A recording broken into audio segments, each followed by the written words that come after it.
जब से कान्हा का जन्म हुआ है ना, मैं तब से देख रही हूँ, तब से हम पे कोई भी संकट आती है ना, तो अचानक से कोई अपरिचित हमारी सहायता करने आ जाता है। और जाते समय कान्हा की आज्ञा लेके जाते है, और कभी कभी तो इसे प्रभु बोल के जाते है। बाबा संभालो। यशोदा, इस जानकी को चढ़ो है और विचित्र विचार तुम्हारे मन में है। अरे सब जानते हैं कि हमारा परिवार राजसी, तुम्हें पता ना चलता हो वो, पर हमारे कान्हा को सब राजकुमार ही समझते हैं देखकर। इसीलिए उसे सम्मान देने के लिए सब ऐसा ही करते हैं, और कोई बात ना है।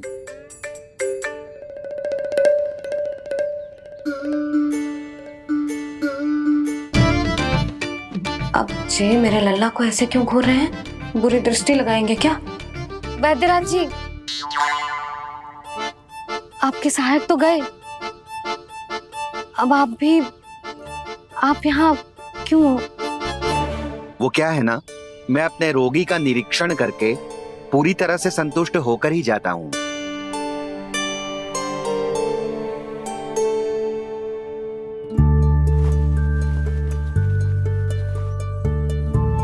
हाँ, संकेत तो अच्छे हैं, कल सुबह तक बिल्कुल ठीक हो जाएगी। धन्यवाद वैद्य जी।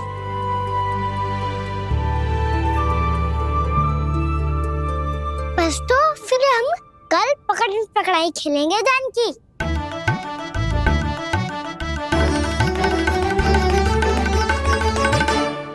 भानु, बंसी, जाकर उस क्षेत्र के चारों ओर बाड़ बनवा दो और वहां सूचना पट्ट भी लगा देना, ताकि जानकी के साथ जो हुआ है वो किसी और के साथ ना हो। शीघ्र जाओ। जी ठीक।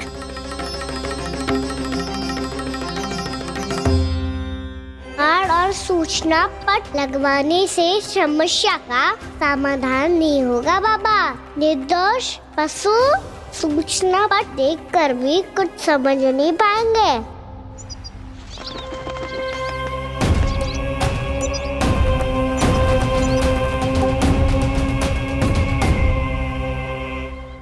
तो तुम्हारे कहने का अर्थ यह है कि व्योमासुर मारा जा चुका है, और वो बालक अब भी जीवित है।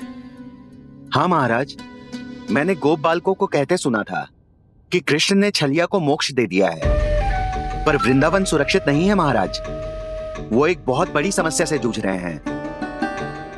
कैसी समस्या? गांव के निकट क्षेत्र में किसी विषैले सर्प का निवास है। उसके विष का प्रभाव इतना भयानक है महाराज, जैसे विष ना हो, स्वयं हलाहल हो। मेरी कोई भी औषधि रोगी का उपचार नहीं कर पा रही थी। निकट के क्षेत्र में कहाँ है वो सर्प? गोप मानते हैं कि वो सर्प गांव के निकट यमुना नदी के जल में रहता है। मुझे तो लगता है महाराज, ये कालिया नाग की कथा कोई किंवदंती या लोक श्रुति नहीं, एक सच्चाई है, एक विषैली सच्चाई।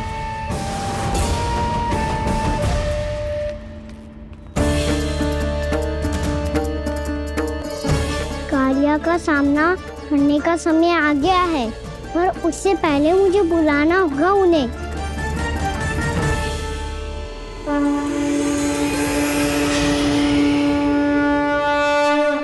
संसार के दारुण भय का नाश करने वाले, सभी कष्टों का हरण करने वाले, विश्व का समस्त ऐश्वर्य प्रदान करने वाले, कमल जैसे लोचन, मुख और चरणों वाले आजानुभुज श्री राम को मैं बार बार नमस्कार करता हूँ। आपदामपहर्तारं दातारं सर्व संपदां लोकाभिरामं श्री रामं भूयो भूयो नमाम्यहम्। कागभूषोंडी कागभूषोंडी कागभूषोंडी। प्रभु क्षमा करें, मुझे जाना होगा।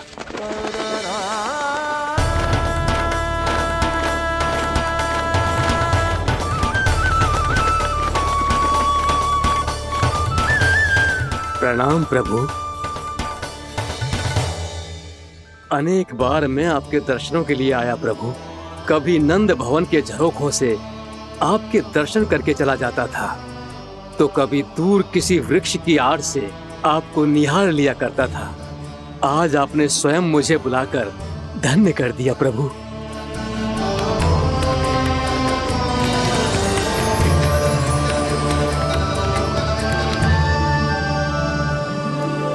मैंने आपको यहाँ एक विशेष कारण से बुलाया है। आपके श्राप से इस कालिया नाग को मुक्त करने का समय आ गया है। ये तो बहुत ही उत्तम समाचार है प्रभु। इतने वर्ष बीत गए, मुझे आज भी स्मरण है वो दिन जब मैंने उन्हें श्राप दिया था। अपने क्रोध पर नियंत्रण खोकर बहुत बड़ी भूल कर दी थी मैंने प्रभु। बीती हुई घटनाओं पर दुखी होके कोई लाभ नहीं है। हमें भविष्य की ओर देखना होगा।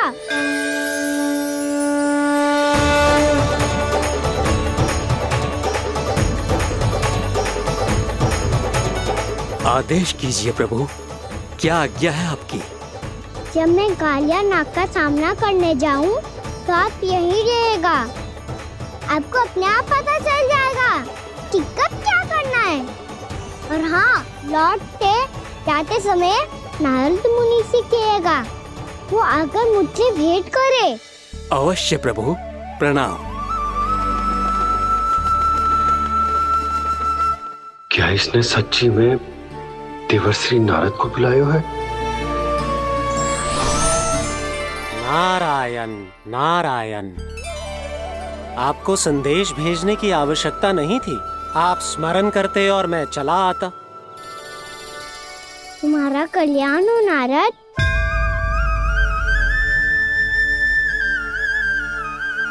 मैंने तुम्हें एक विशेष कार्य के लिए बुलाया है। आज्ञा दीजिए प्रभु। तुम्हें एक बार फिर कंस से भेंट करनी होगी। विचार कीजिए महाराज, क्या आप बिना किसी शंका के कह सकते हैं कि कौन सी पंखुड़ी पहली है और कौन सी 8वीं? उस दुष्ट से भेंट करना स्वयं कीचड़ में उतरने के समान है प्रभु। कमल पुष्प प्राप्त करना हो तो कीचड़ में उतरना पड़ता है नारद। आपका आदेश तो मैं स्वप्न में भी नहीं टाल सकता प्रभु। कंस कालिया नाग के बारे में जान गया है, पर वो उसका सामना करने का साहस नहीं कर पाएगा। मैं आतुर हूँ प्राप्ति, मूर्ख नहीं। मेरी बुद्धि फिर नहीं गई है। मैं स्वयं उस कालिया जैसे महाविषैले सर्प के सामने खड़ा हो जाऊं और अपने ही काल को आमंत्रित कर लूं। तो फिर अपने लाभ के लिए उसका प्रयोग करने का कोई और उपाय सोचिए स्वामी। कुछ ऐसा कीजिए कि यमुना नदी का पूरा जल विषैला हो जाए और वृंदावन वासी उसका उपयोग करे, और आपका काल कहलाने वाला वो बालक स्वयं काल के गाल में चला जाए। उत्तम उत्तम सुझाव है प्राप्ति। अब मुझे उस कालिया तक पहुंचने का मार्ग ढूंढना होगा। उसको विवश करने का कोई उपाय ढूंढना होगा, क्योंकि व्यक्तिगत रूप से उससे भेंट करना असंभव है। असंभव। आप सही कह रहे हैं प्रभु। कंस में उतना सामर्थ्य नहीं कि वो कालिया नाग का सामना स्वयं कर सके। वैसे तो कालिया गरुड़ देव का भी सम्मान नहीं करता, तो फिर वो कंस का सम्मान क्यों करेगा भला? नहीं करेगा, पर कंस तुम्हारा सम्मान अवश्य करेगा नारद। तुम्हारी बातें भी सुनेगा और मानेगा भी। ये मेरी योजना का बहुत ही महत्वपूर्ण भाग है। तुम कंस के पास जाओ और कहो कि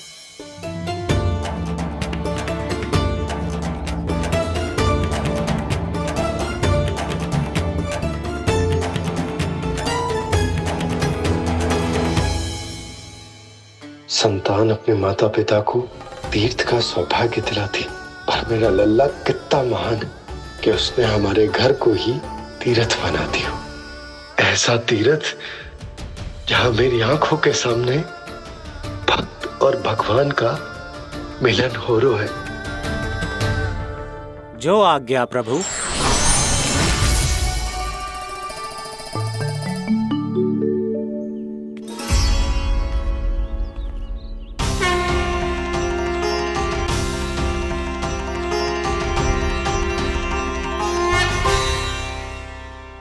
बाबा,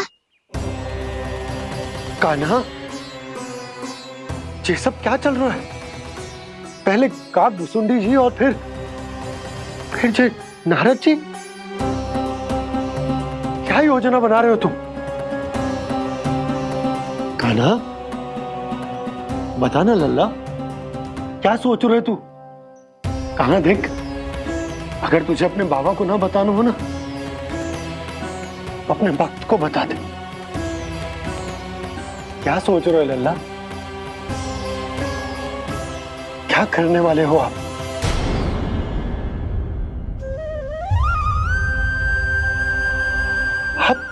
आप इतने दुखी क्यों हो? कान्हा, कान्हा, क्या होगा? क्योंकि मुझे आभास हो गया है बाबा, समय आने वाला है। कौन सा समय आने वाला है लल्ला? शीघ्र ही सब कुछ बदलने वाला है। भैया को मेरा सत्य पता चल जाएगा बाबा।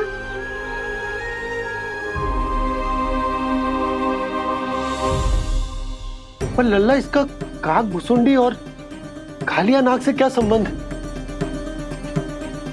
ऐसा क्या हुआ था और क्या होने वाला है?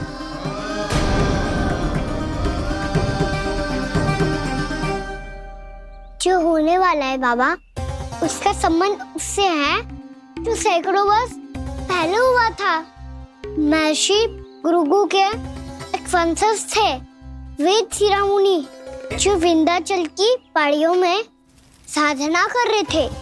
तभी वहाँ अश्वशिरा नाम के एक दूसरे मुनि आमंत्रण के बिना ही आ गए। कितना सुंदर और शांतिपूर्ण आश्रम है। यहाँ प्रभु की साधना करने में बहुत आनंद आएगा। शीघ्र ही अश्वशिरा मुनि उपस्थिति के कारण होने वाले व्यवधान से बाध्य होकर वेद शिरोमणि ने अपनी आंखें खोली। कौन हो तुम और यहाँ क्या कर रहे हो? आपके आश्रम में बहुत शांति है मुनिवर। साधना करने के लिए बहुत ही उत्तम स्थान है ये। मैं चाहता हूँ कि मैं भी यहाँ। आप यहाँ साधना करना चाहते हैं, लेकिन इतना भी नहीं जानते कि किसी के आश्रम में प्रवेश करने से पहले उसकी आज्ञा लेनी चाहिए। आप ये भी नहीं जानते कि यदि कोई यज्ञ कर रहा हो तो बिना अनुमति के वहाँ प्रवेश करने से उसकी यज्ञ साधना भंग हो सकती है। आप क्या साधना करेंगे मुनि? आप तो साधना के योग्य ही नहीं हैं। इतना अपमान! एक मुनि के मुख से इतने कड़वे शब्द शोभा नहीं देते। मैं तुम्हें श्राप देता हूँ, जितनी विषैली तुम्हारी जिह्वा है उतने ही विषैले सर्प बन जाओ तुम। और ऐसा सर्प जो सांस भी ले तो निकट का वातावरण दूषित हो जाए।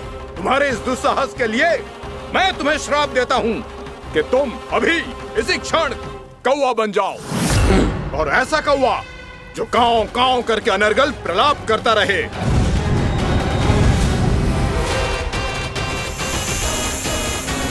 ये मैंने क्या किया? ये मैंने क्या किया? क्रोध के कारण दोनों ने एक दूसरे को श्राप दे दिया। पर दोनों ही मेरे भक्त हैं, और भगवान होकर मैं अपने भक्तों को इतनी कठिनाई में कैसे देख सकता था। इसीलिए जिस संकट में उन दोनों ने अपने आप को फंसा लिया था, उसका समाधान करने में मैं उनके पास गया।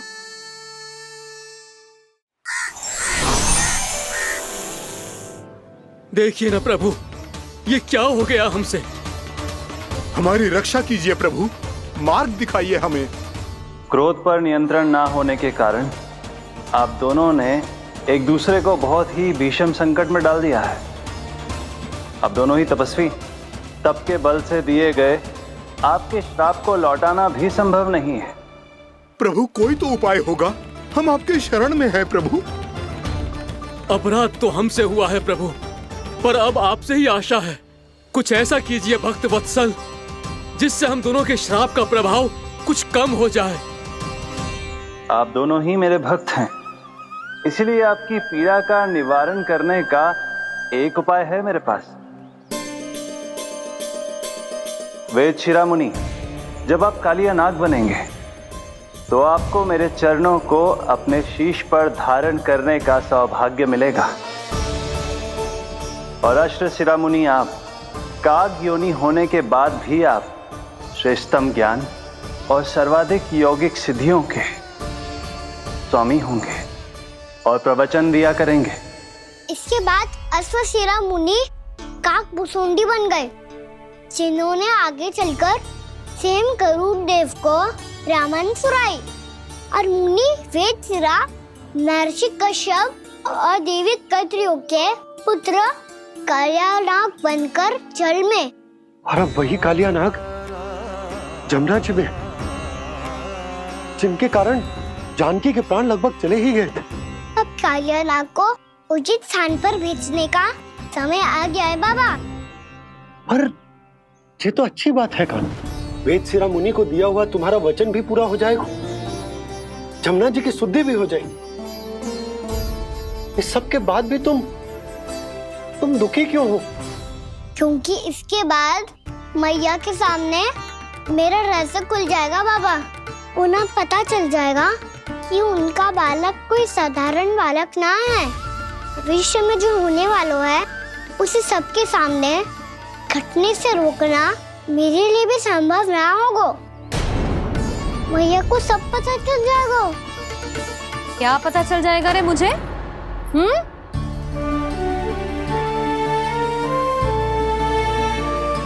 यही कि सबसे अधिक प्रेम मैं आपसे ही करता हूँ।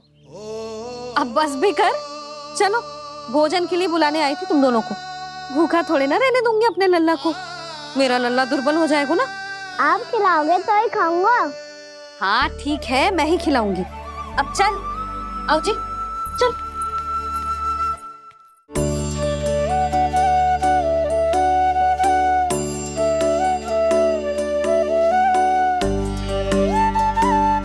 मैया खेलो ना मेरे साथ। मैया सुनो ना, मेरी बात ना मानोगी? अभी बहुत कार्य पड़े लल्ला, देख जानकी को औषधि भी देने जानो है ना। औषधि मैं दे दूंगा, फिर तो खेलोगी ना आप मेरे साथ? पिछले कुछ दिनों से अपनी मैया का अधिक से अधिक प्रेम पाने का प्रयास करो है कान्हा। इसका तो एक ही अर्थ हो सकता है कि कछु बहुत बड़ो होने वालो है। कान्हा रुक जा लल्ला। कान्हा क्यों तंग कर रहा है? मैया को पहन लेना। कान्हा, कान्हा, ये क्या करो तूने?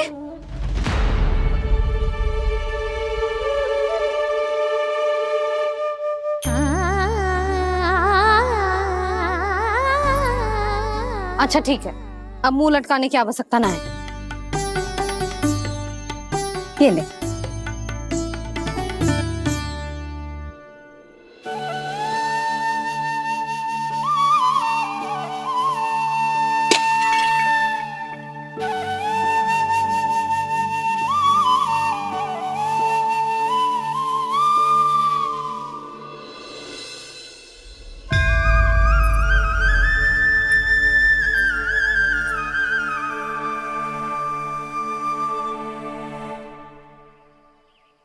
तंग करे मैया को खिजाए, खेले रूठे मनाए,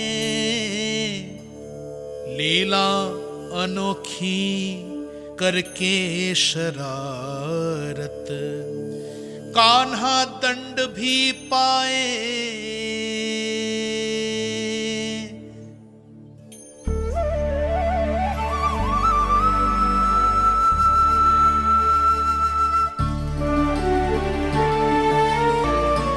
रूठना मनाना, खेलना खिलाना, पहले शरारत करके क्रोध दिलाना और फिर क्षमा मांग लेना, ये सब जानबूझकर कर रहे है कान्हा। जैसे जीवन भर के लिए अपनी मैया की ममता को अपने हृदय में समेट कर रखना चाहते हो।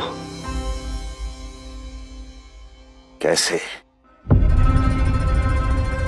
कैसे करूं उस कालिया से मित्रता, कैसे करूं उसका उपयोग?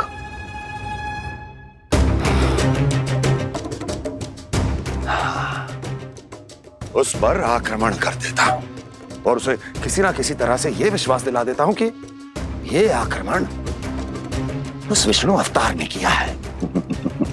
फिर वो क्रोध में आकर सारे वृंदावन वासियों को अपने विष से समाप्त कर देगा। उचित है, ये उचित है।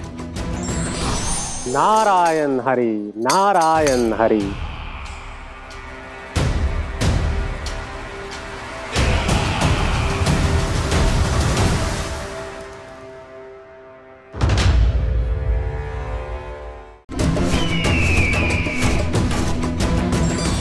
नारायण हरि, नारायण हरि।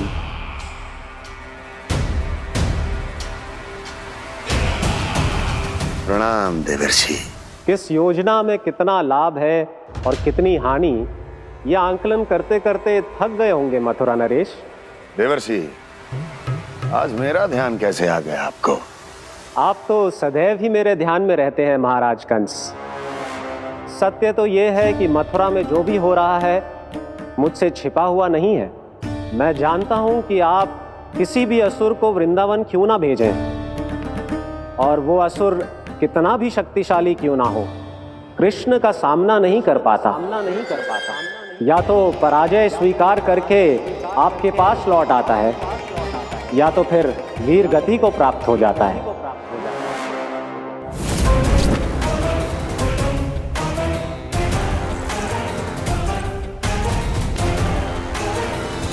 वाह, मुझे मेरी असफलताएं स्मरण कराने आए हैं, मेरे घाव को खुरेदने आए हैं, उन पे नमक छिड़कने आए हैं।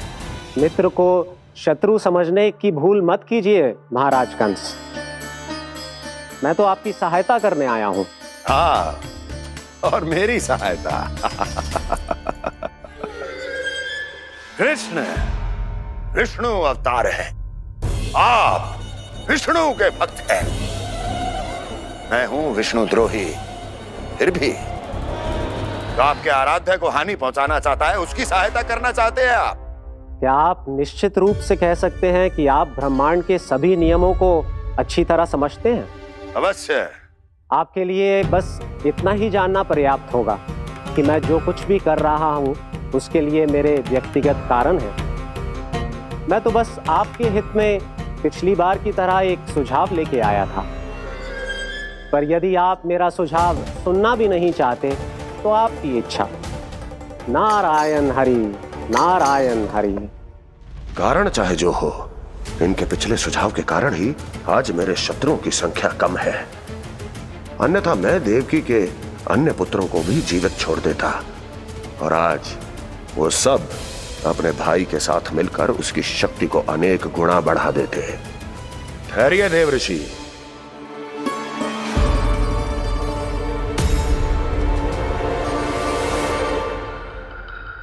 बताइए, क्या सुझाव है आपके पास? मेरे सुझाव का नाम है कालिया नाग।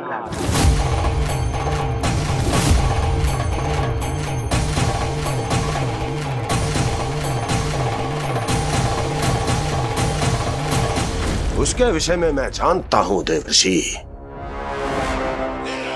तो समस्या यह है कि मैं स्वयं उससे मिलने नहीं जा सकता, उससे भेंट नहीं कर सकता। उस कृष्ण की हत्या के लिए उसको वृंदावन जाने के लिए तैयार नहीं कर सकता। तो मत जाइए उसके सामने, और ना उसे भेजिए कृष्ण के सामने। हर बार आप किसी न किसी असुर को अपने शत्रु के क्षेत्र में भेजते हैं, जहां शत्रु उसका सामना करने के लिए पूरी तरह से तैयार होता है और आपका असुर मारा जाता है। इस बार शत्रु को युद्ध स्थल चुनने का अवसर मत दीजिए महाराज। इस बार योजना का जाल ऐसे बुनिए कि कृष्ण स्वयं उसके पास जाने के लिए विवश हो जाए। कालिया नाग स्वयं काल है, मृत्यु का दूसरा नाम है। उसके विष का उपयोग अपने लाभ के लिए कीजिए महाराज। वैसे कालिया के विष की अधिकता का अनुमान तो होगा ही आपको।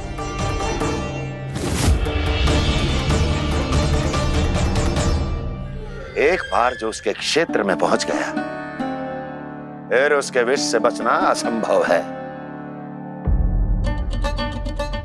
उचित सुझाव है देवर्षि, उचित सुझाव है।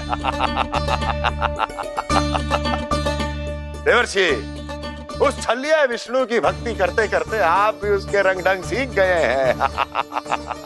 उचित है। उचित है।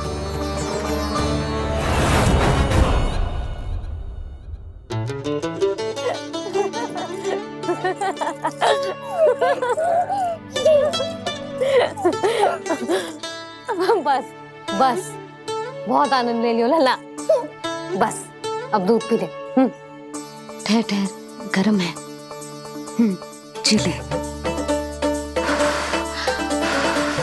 ले पी।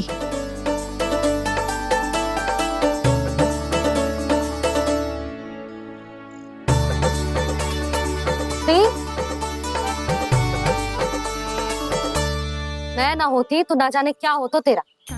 अपने आप दूध भी ना पी सकते है, भावला कहीं का। आपकी इस प्रेम के लिए तो मैं धरती पे आया हूँ मैया। मैं भी यही सोच रहा हूँ यशोदा कि तुम ना होती तो मेरा क्या होता। इसी बात पे थोड़ा दूध और कजू खाने को दे दो। अरे मैं तो भूल ही गई। तनिक ठहर जाओ जी, दूध पी लेना तो आपके लिए भी कछु ले आती हूँ।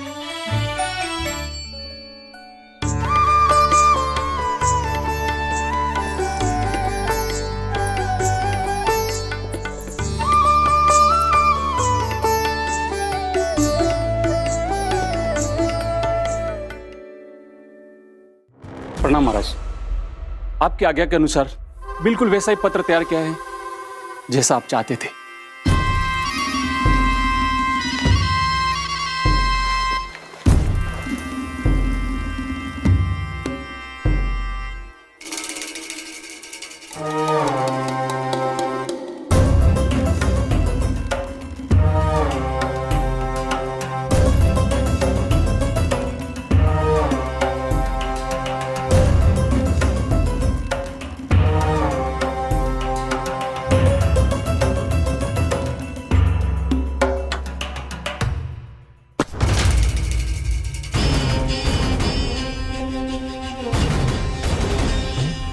कृष्ण जन्म से लेकर आज तक ये मेरी सबसे महत्वपूर्ण योजना है। इसका सफल होना निश्चित है दूत, किंतु केवल वही करना जैसा मैंने कहा है। जाओ।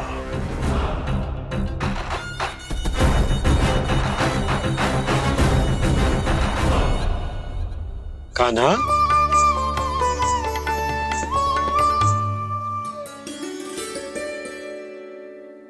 क्या होगा?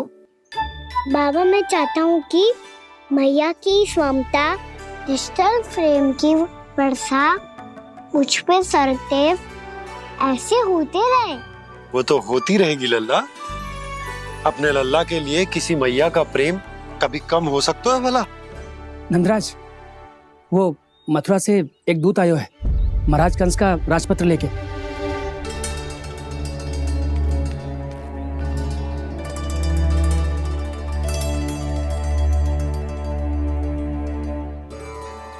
कान्हा अब क्या करने वाला है? तेरे बाबा कहाँ गए? हाँ? कंस मामा का खेल आराम हो गया है, पर मैया वो सब सुनेगी तो व्यर्थ चिंतित हो जाएगी। बस थोड़ा बाहर गया मैया, कछु खा लिया से। बाहर इस समय? मैया क्या होगा? मैया देखो ना, पीठ पे कछु हो रहा है। मेरा हाथ ना पकड़ो, आप करो ना। यहाँ? क्षमा करना मैया, पर अभी बाबा को ही संभालने दो ये सब। कहिए, क्या संदेश लाए हैं आप? नहीं नंदराज, नहीं। महाराज कंस का आदेश है कि ये संदेश सभी गांव वालों के साथ ही पढ़ा जाए। ठीक है, मैं गांव वालों के सामने पढ़ दूंगा, पर मुझे तो दीजिए पढ़ने के लिए। महाराज की आज्ञा का पालन करना आपके लिए भी आवश्यक है नंदराज। सभी गांववासियों की सभा बुलाइए। बंसी, सभी गांव वालों की सभा बुलाओ। राजपत्र में ऐसा क्या संदेश भेजो है कंस ने? अब मेरे पत्र को पढ़कर सब भौचक के रह जाएंगे। और वो कृष्ण, उस कृष्ण के पांव के नीचे से तो भूमि खिसक जाएगी, आकाश फट पड़ेगा, बिजलियां गिर जाएंगी। प्राप्ति, ओ प्राप्ति, कंस का पत्र स्वयं को बहुत अधिक शक्तिशाली समझता है ना वो।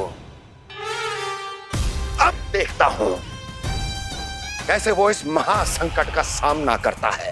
वो कृष्ण, वो अपनी मृत्यु स्वयं चुनेगा या मृत्यु की वेदी पर चढ़ा देगा प्रिय वृंदावन वासियों को।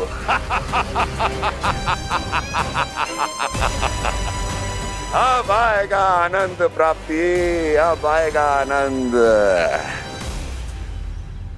सबको इकट्ठा करवा के ही पढ़वाएगो। अवश्य ही कोई विशेष संदेश दिया होगा कंस ने। मैं भी यही सोच रही हूँ सुलक्षणा जी, कछु ना कछु तो विशेष है, पर जे हो क्या सकता है? हाँ, बात तो सही है। ऐसा क्या हो सकता है? सभी गांववासियों के सामने कहा जाए, कछु तो विशेष अवश्य लग रहे हो। बाहर तक कोलाहल क्यों हो रहा है? मैया, मैया, अब क्या होगा? मैया देखो ना, सर पे कछु हो रहा है। लल्ला, नारायण ने तुझे हाथ दिए हैं ना? पीठ की बात अन्य थी। अपने सिर की सेवा स्वयं कर। सर पे तो हाथ पहुंच रहा है ना?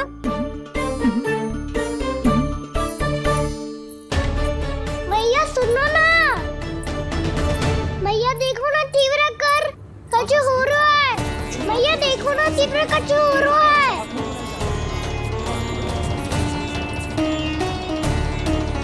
सब लोग आ चुके हैं, अपना संदेश सुनाइए आप। गोपराज नंद और सभी वृंदावन वासियों को सूचित किया जाता है कि मथुरा अधिपति और आप सभी के महाराज कंस ने कल सुबह भव्य पूजा का आयोजन किया है। इसके लिए राज्य को वृंदावन के क्षेत्र के निकट यमुना नदी के मध्य में खिलने वाले 1 कोटि कमल के पुष्पों की आवश्यकता है। इसीलिए आप सभी को यह आदेश दिया जाता है कि ये सभी कमल के पुष्प प्रथम पहर से पहले राजसभा में पहुंचा दिए जाए। तो सारे वो भी प्रथम पहर से पहले कैसे हो सकते हैं? यदि आप ऐसा करने में असफल रहे तो इसे राज आज्ञा का उल्लंघन माना जाएगा और राजद्रोह के आरोप में आप सभी को कड़े से कड़ा दंड दिया जाएगा। स्मरण रहे, यदि कल की पूजा में इन 1 कोटि कमल के पुष्पों का ना पहुंचने के कारण कोई व्यवधान आया तो समस्त वृंदावन वासियों को दोषी माना जाएगा और पूरे गांव को निवासियों सहित धूल में मिला दिया जाएगा। कल प्रथम पहर तक का ही समय है आप सबके पास।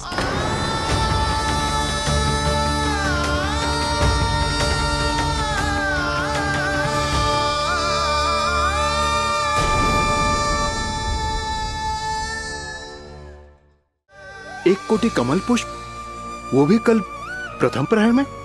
ऐसे कैसे संभव है? और कोई साधारण पुष्प ना, यमुना नदी के मध्य खिलने वाले विशेष कमल के फूल चाहिए उन्हें। लेकिन यमुना नदी में तो कालिया नाग ने विष घोल के रखा है, तो फिर कैसे हो पाएगा? यह संभव है। हमारी मृत्यु का संदेश भेजा राजा कंस ने। सदैव की भांति इस समस्या पर भी गांव के बड़े ही विचार करेंगे। बालकों का यहाँ होना उचित ना है।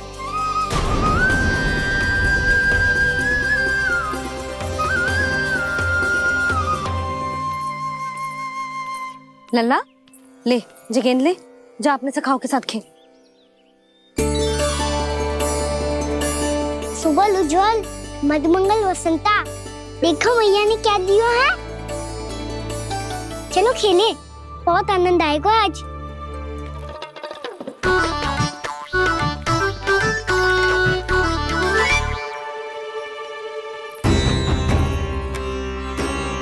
भानु, बंसी, जाओ और शीघ्र ही वो घेरे का कार्य समाप्त करो।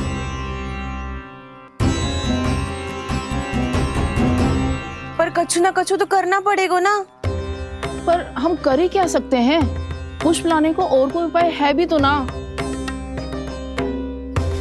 मैं चला जाऊंगा जमुना जी में। वैसे भी मेरे जीवन के कितने दिन शेष बचे हैं। गांव के लिए, समाज के लिए कुछ करके मरूं, तभी तो शांति मिलेगी। ना काका, यदि आप उस विषैले जल में छलांग लगा भी दोगे, किंतु 1 कोटि कमल पुष्प एकत्रित कर पाना आपके लिए संभव ना है। इससे अच्छा है कि मैं चला जाऊं। यदि मैं मर भी गया तो मेरे पीछे रोने वाला कोई ना है। किसी को कहीं जाने की आवश्यकता ना है। गोप नरेश होने के नाते ये मेरा कर्तव्य है कि मैं आप सबकी रक्षा करूं। नंदराज, आपको जाना है तो जाओ। हरिया, काका, भैया सब चले जाओ। लेकिन आपको पता है वहाँ का जल कितना विषैला है। आप लोग एक क्षण भी जीवित नहीं रह पाओगे। फिर कैसे इकट्ठा करेंगे 1 कोटि कमल पुष्प? आप बात तो सही कह रही हैं शांति। उस दुष्ट कंस ने ऐसी मांग रख के हम सबको फंसा दिया। हम में से कोई भी क्यों ना चला जाए और इस संकट का समाधान ना निकले को। कान्हा, बताना कौन सा खेल खेलें? गेंद पकड़ खेलते हैं। पर एक बात सुन लो सब, कोई भी तीव्र गति से ना फेंकेगा गेंद को। भैया ने स्वयं बनाई है मेरे लिए। सब तैयार हो? हाँ।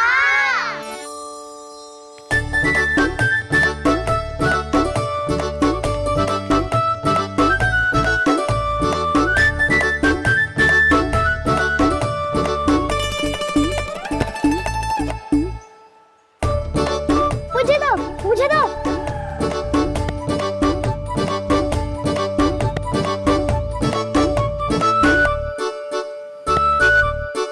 मुझे दो, मुझे दो।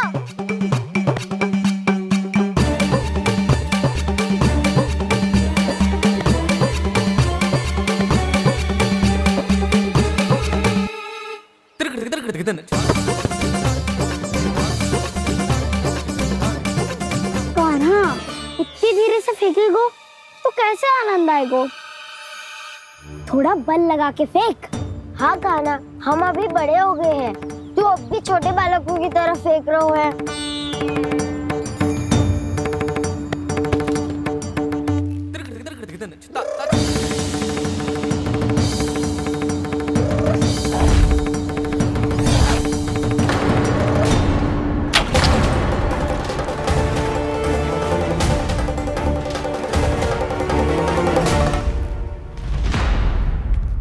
दीदी जी क्या करो कान्हा?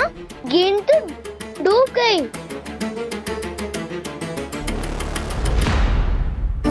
अच्छा, तो ये सब इसकी योजना का भाग था ताकि ये कालिया का सामना कर पाए। तुम सबने तो कही थी तीव्र गति से फेंको। देखो सिखवा दी ना मेरी गेम। मुझसे नदी में। अब मुझे जाके लानी पड़ेगी। रुक जा कान्हा, रुक जा कान्हा। जी क्या बोल रहे थे कान्हा? इसमें तो बहुत संकट है।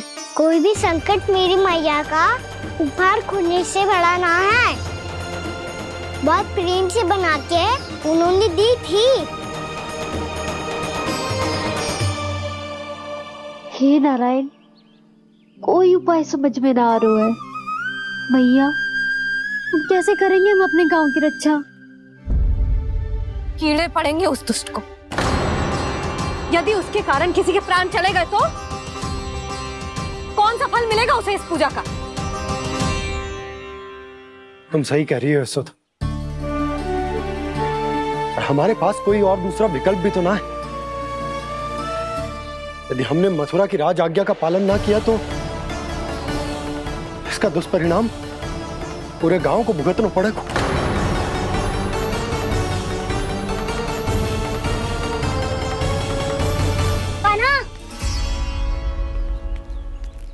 पता है कि तो भगवान है, दिव्य है।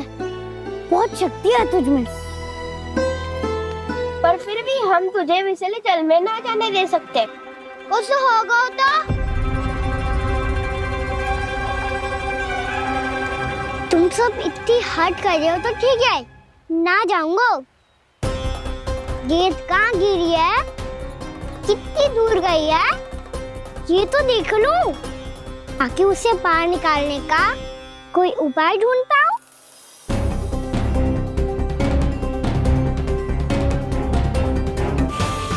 हाँ।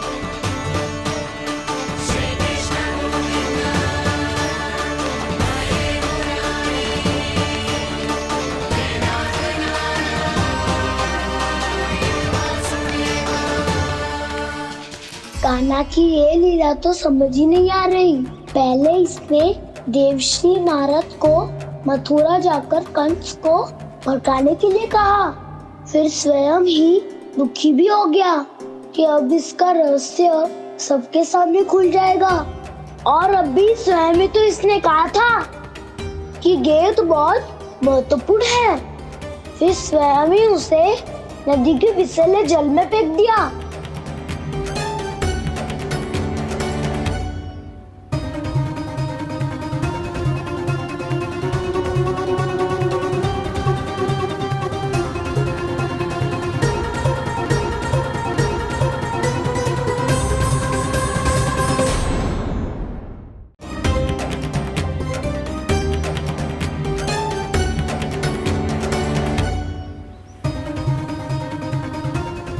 कान्हा तू ऊपर क्यों चढ़ रहा है?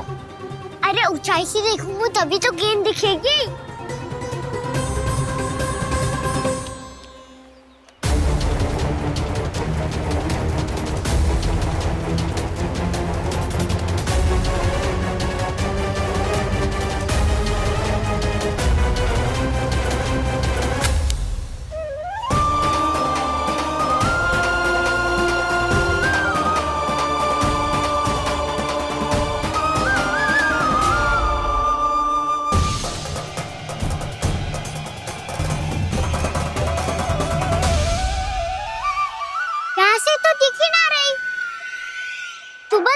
से फेंकी थी ना? ना वहाँ से फेंकी थी। कहाँ से? नहीं ना वहाँ से। समझ ना आ रहा, ठीक बताना कहाँ से फेंकी थी?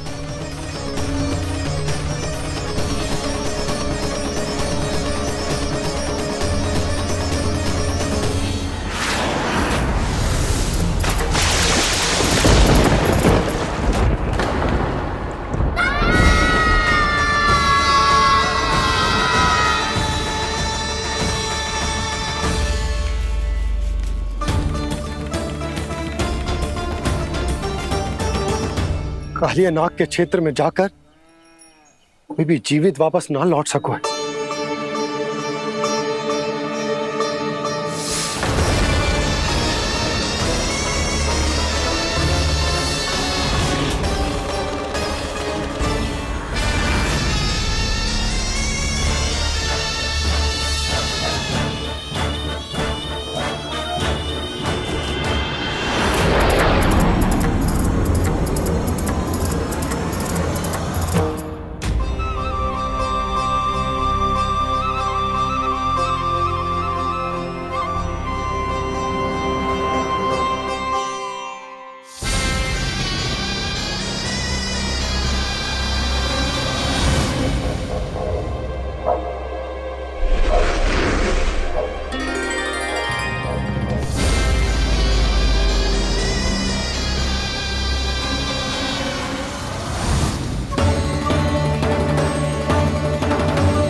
ये क्या किया कान्हा ने? कालिया नाग तो उसे देखते ही निकल जाएगा।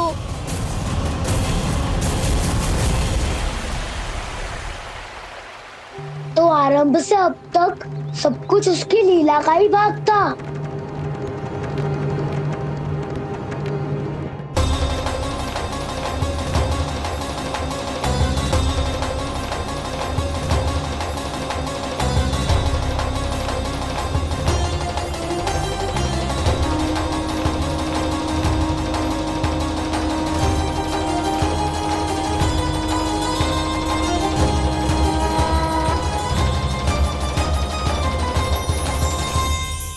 इतना सुंदर रूप, मन मोहने वाली मुस्कान, अद्भुत तेज और भगवान जैसी दिव्यता।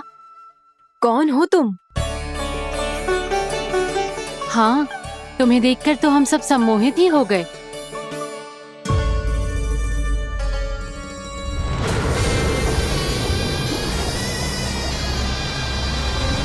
तुम जो भी हो बालक, वापस लौट जाओ।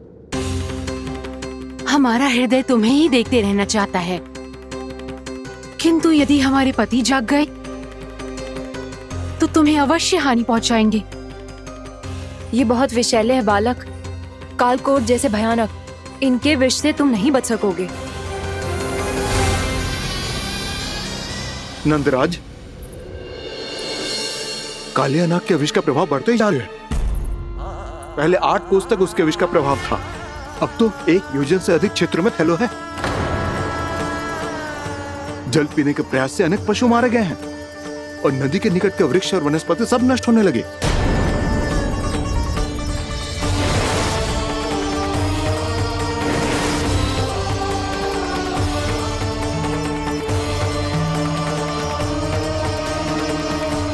इनके विष की तीव्रता इतनी अधिक है बालक कि इनके संपर्क में आने वाले को तड़पने का भी अवसर नहीं मिलता।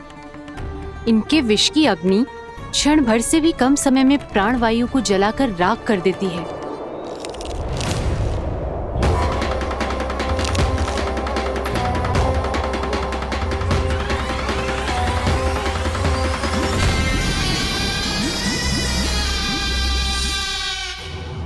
तब तो समस्या और भी गंभीर हो जाएगी। मैंने तो सुनो है कि कालिया नाग कम से कम 2 योजन लंबा है, सैकड़ों फन है उसके।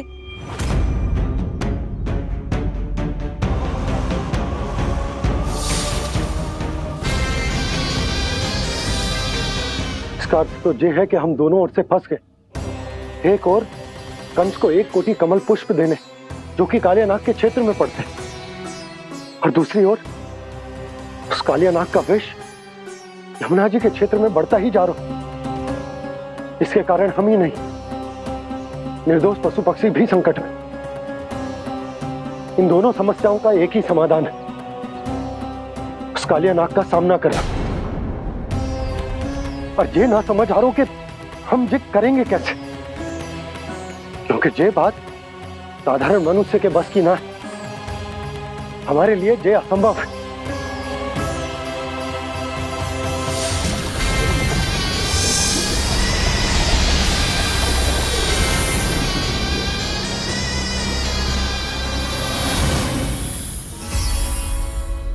अब तो तुमने अपनी आंखों से भी देख लिया बालक, ये कितने विषैले हैं। नींद में भी विष उगलते हैं। इससे पहले कि तुम्हें कुछ हो जाए, चले जाओ यहाँ से, मान लो हमारी बात।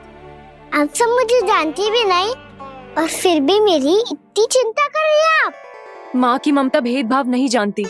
तुम भी किसी के पुत्र हो और हम सब भी माँ हैं। एक माँ को हर बालक में अपनी ही संतान दिखाई देती है, इसलिए हम तुमसे विनती करते हैं, वापस चले जाओ, बचा लो अपने प्राण। मेरी चिंता मत कीजिए, मुझे कुछ नहीं होगा।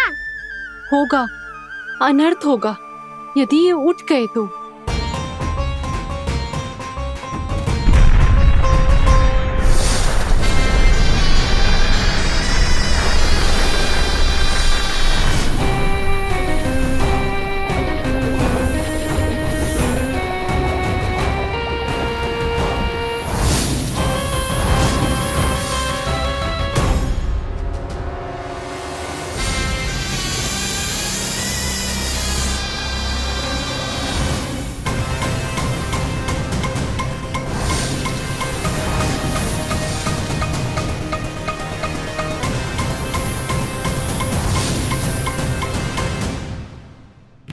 सामने होते हुए भी अपने इश्क को केवल वही देख सकता है जो अपना अभिमान त्याग चुका हो। पर पूर्व जन्म में मेरा भक्त होने के नाते मेरा सत्य स्वरूप देख पाने में मुझे इसकी सहायता करनी चाहिए।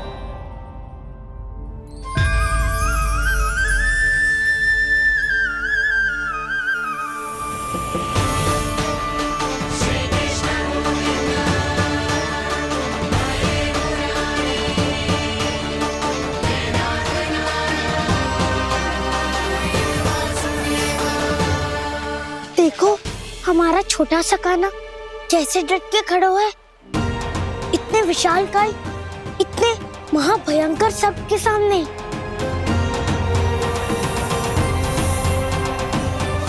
ये कोई भगवान नहीं है जो इसके सामने हाथ जोड़ रही हो तुम सब।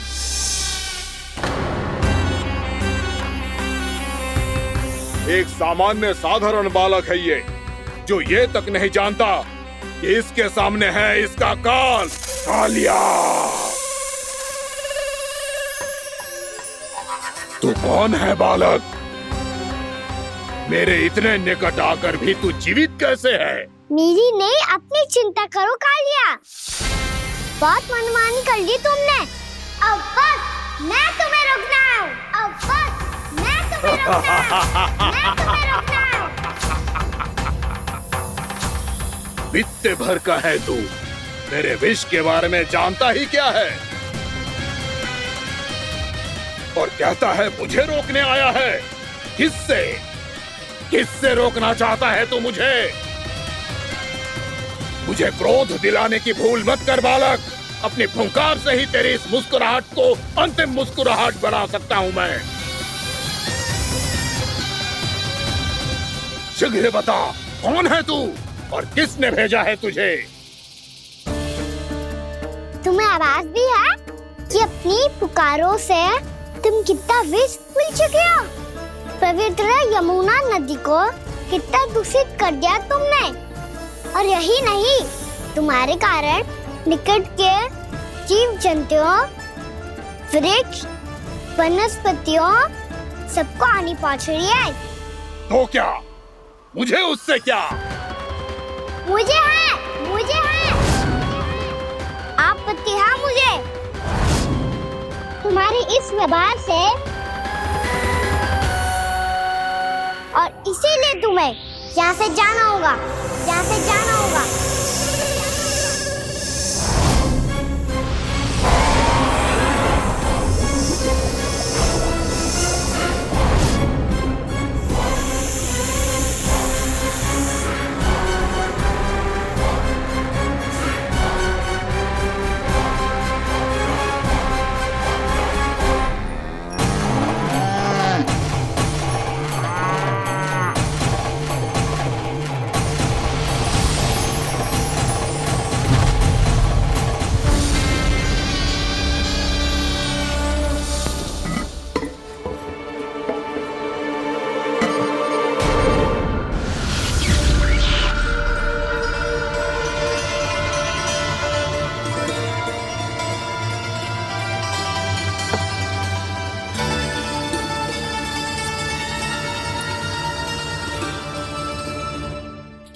मुझे आदेश देने का साहस भी कैसे किया तूने?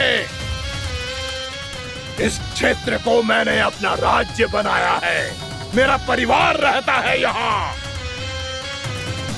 और तू मुझे यहाँ से जाने के लिए कह रहा है? हाँ, क्योंकि तुम्हारे यहाँ रहने के कारण अन्य जीवों को हानि हो रही है, और मैं ऐसा नहीं होने दे सकता। मैं तो बस वही कर रहा हूँ जो एक सर्प का स्वभाव है। विष फैलाना स्वाभाविक है मेरे लिए,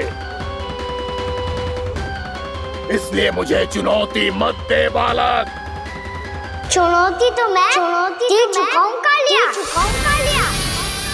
अब तो बस तुम्हें स्वीकार करनी है।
चेतावनी दे रहा हूँ, यहाँ से चले जाओ, यहाँ से चले जाओ।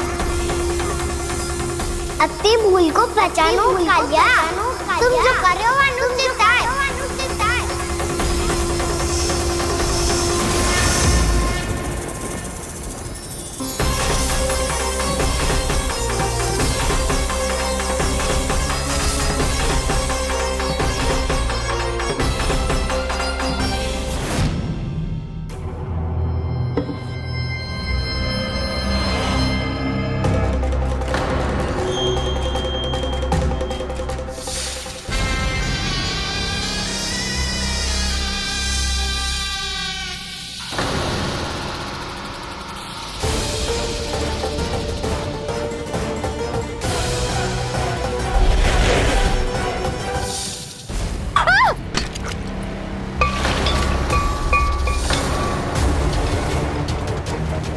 अब मैं आता हूँ।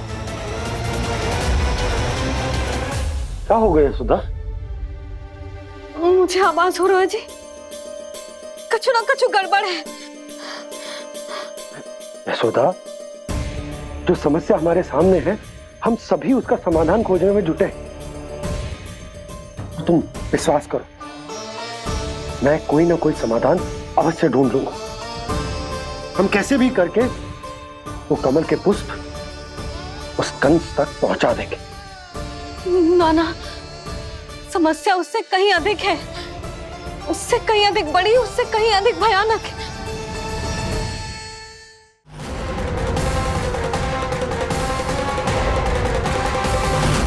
विष की ये बूंद से ही सबके प्राण चले जाते हैं। इसने तो विष की धारियां फेंकी है कान्हा पे। कान्हा कैसे बच्चे को अधिक विष से? इसका विष तो क्या, ये सर स्वयं भी छू तक नहीं पाएगा हमारे कान्हा को।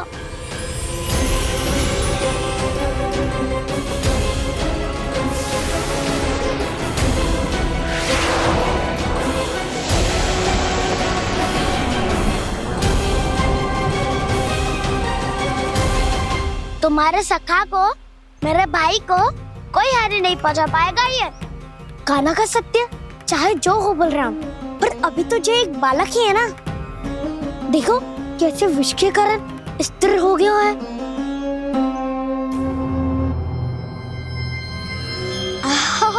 हाउ सर्फ ने कितनी आसानी से अपनी पूंछ से बांध लिया है।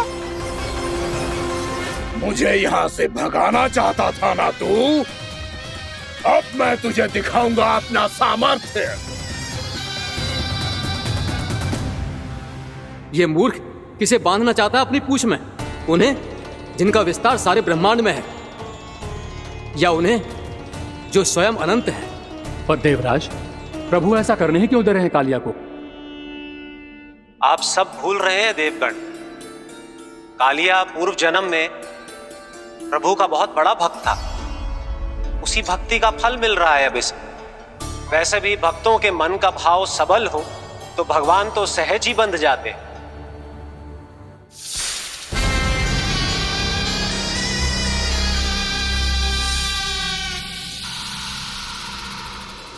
बलराम, तुमने ही तो कही थी कान्हा को कछु ना होगो।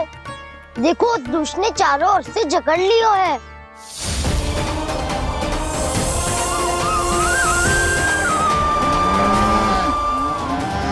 ये क्या कह रही हो तुम?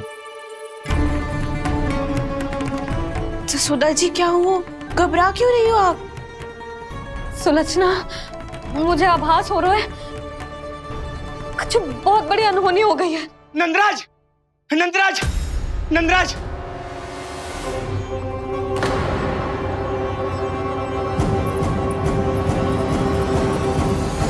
नंदराज, कान्हा ने जमदग्नि नदी में छलांग लगा दी है।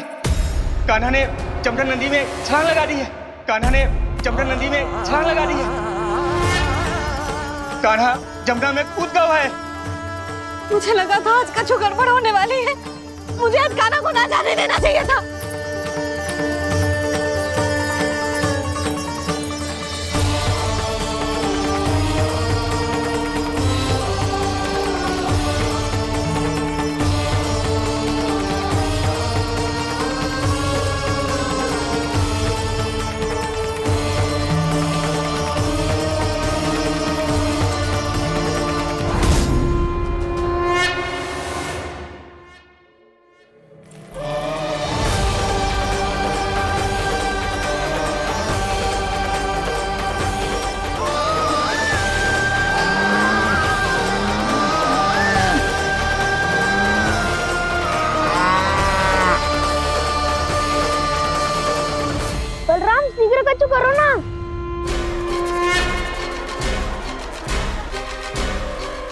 कुछ भी करो पर कान्हा को बचाओ। नाग बहुत भयंकर है, कान्हा अकेले ना संभाल पाएगा इसे।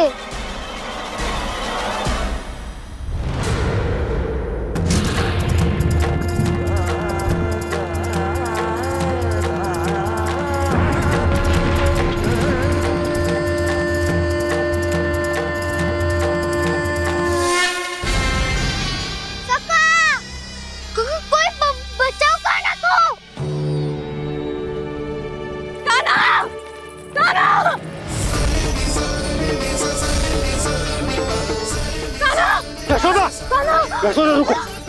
छोड़ दो मुझे, छोड़ दो मुझे। जीजी संभालो, बावली हो गई क्या? जीजी संभालो।